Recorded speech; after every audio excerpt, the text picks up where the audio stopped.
కూటమి ప్రభుత్వం మరీ ముఖ్యంగా చంద్రబాబు నాయుడు గారు ఎన్నికల ముందు మాట్లాడినటువంటి మాట ఏంటంటే,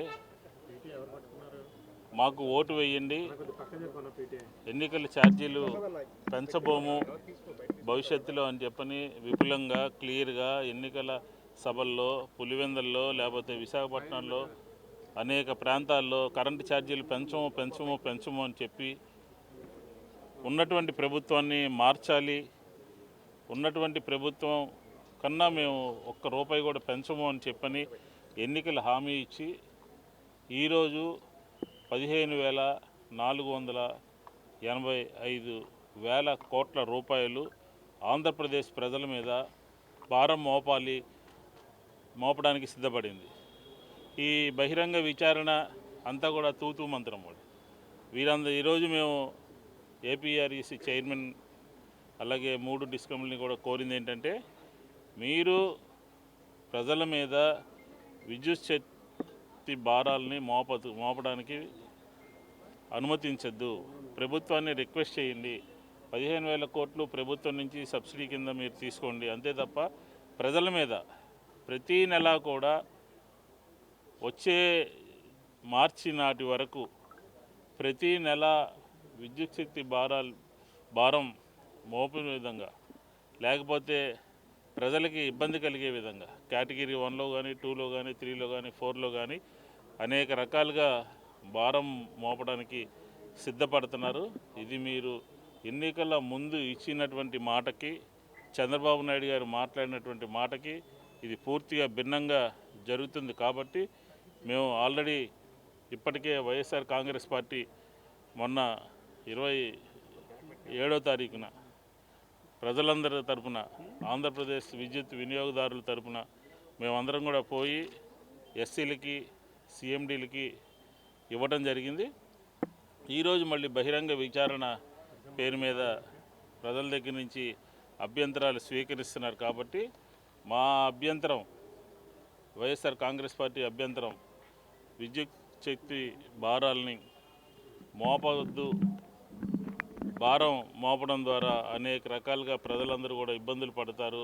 ఆర్థికంగా అసలే ఇప్పటికే ఇబ్బందుల్లో ఉన్నటువంటి ప్రజానీకానికి మీద ఈ భారం 15,000 కోట్లు పడటం మూలంగా అనేక ఇబ్బందులు ఎదురవుతాయి అనే ఉద్దేశంతో ఈరోజు మేమందరం కూడా, నేను జిల్లా అధ్యక్షుడు అవినాష్ గారు, మేమందరం కూడా వచ్చి వారందరికీ రిప్రజెంటేషన్ ఇచ్చి, ఎటువంటి పరిస్థితుల్లో ఛార్జీలు ఇప్పటికే వసూలు చేసే ప్రక్రియ ప్రారంభమైంది, ఇంకా రాబోయే రోజుల్లో 2వ విడత కూడా ప్రారంభం కాబోతుంది. కాబట్టి ఇది విరమించుకోవాలని, విత్డ్రా చేసుకోవాలని, ప్రభుత్వం పెంచిన ఛార్జీలు రోల్ బ్యాక్ చేయాలని, కరెంటు ఛార్జీలు పెంచే జోలికి ప్రభుత్వం వెళ్ళకూడదని, ఈ డిస్కమ్లకి ఏపీఆర్ఈసీ రికమెండేషన్స్ని ఆమోదిస్తూ ఏదైతే 15,000 కోట్ల చిల్లర ఉందో దాన్ని ప్రభుత్వమే సపోర్ట్ చేయాలని.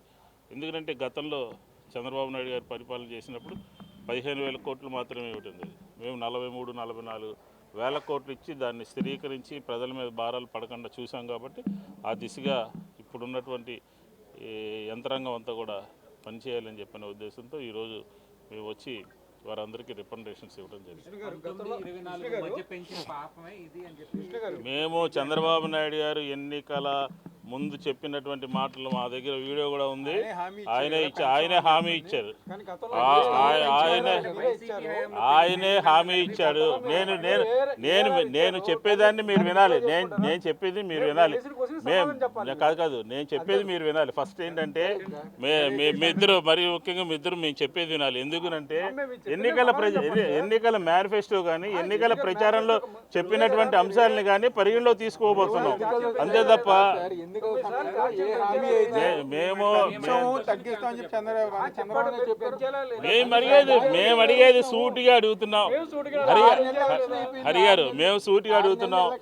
మేము ఎన్నికల మేము కాదు, చంద్రబాబు నాయుడు గారు ఏం చెప్పి ఓటు వేయించుకున్నారు, ఏమి చెప్పి ఓటు వేయించుకున్నారు అని అడుగుతా ఉన్నాం.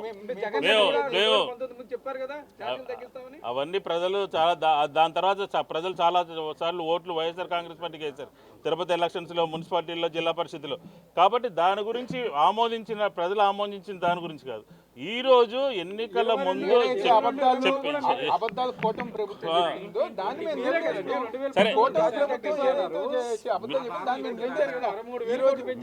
మీకు పరిమాణం మేము ఈరోజు మాట్లాడేటటువంటి మాట ఏంటంటే, చంద్రబాబు నాయుడు గారు పులివెందుల్లో మాట్లాడుతూ ఎన్నికల ఛార్జీలు పెంచను అని చెప్పారు.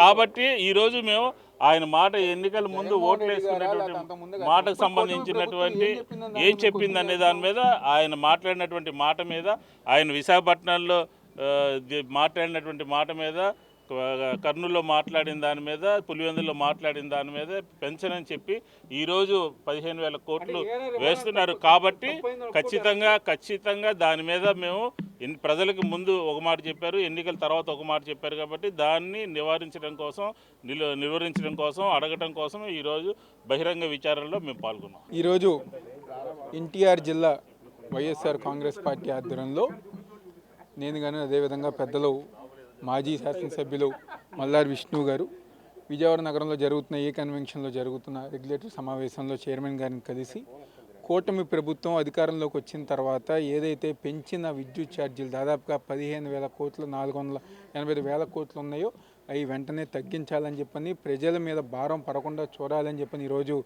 ఎన్టీఆర్ జిల్లా వైఎస్ఆర్ కాంగ్రెస్ పార్టీ తరఫున రిప్రజెంటేషన్ ఇవ్వడం జరిగింది. ఎందుకంటే ఎన్నికల సమయంలో చంద్రబాబు నాయుడు అనేక హామీలు మేము రాగానే పెంచము తగ్గిస్తామని చెప్పని ఆ రోజు ప్రజానీకానికి అబద్ధపు హామీలు ఇచ్చి మోసం చేసి అధికారంలోకి వచ్చిన తర్వాత ఈరోజు పేద ప్రజానీకం నడ్డి విరిచేలాగా ఈరోజు విద్యుత్ ఛార్జీలు పెంచి ఈరోజు సామాన్య ప్రజానీకం బతకడానికి వీలు లేకుండా చేసే విధంగా ఈరోజు కూటమి ప్రభుత్వం ముందుకెళ్తుంది. గతంలో 27వ తారీఖున, డిసెంబర్ 27వ తారీఖున కదా పెద్దలు జగన్మోహన్ రెడ్డి గారి యొక్క నాయకత్వంలో ఈరోజు రాష్ట్ర వ్యాప్తంగా 170 నియోజకవర్గాల్లో నిరసన కార్యక్రమాల ద్వారా విద్యుత్ ఛార్జీలు తగ్గించాలని చెప్పి మేము డిమాండ్ చేసాం. అదేవిధంగా ఈరోజు చైర్మన్ గారికి కానివ్వండి, మిగిలిన అధికారులు అందరం గారికి కలిసి ఏదైతే పెంచిన విద్యుత్ ఛార్జీలు వెంటనే తగ్గించాలని చెప్పి కోరటం జరిగింది. తప్పకుండా ప్రజల పక్షాన, ప్రజల కోసం వైఎస్ఆర్ కాంగ్రెస్ పార్టీ నిరంతరం రాబోయే రోజుల్లో ఏదైతే కూటమి ప్రభుత్వం హామీలు ఇచ్చిందో అవి అమలు చేసే విధంగా, ప్రజానికానికి ఇబ్బందులు ఏదైతే కలిగించే విధంగా ప్రవర్తిస్తున్నారో దానికి వ్యతిరేకంగా మేమందరం గారు ప్రజానికంతో కలిసి పోరాటం చేస్తామని సందర్భం చెప్తూ సెలవు తీసుకుంటాం.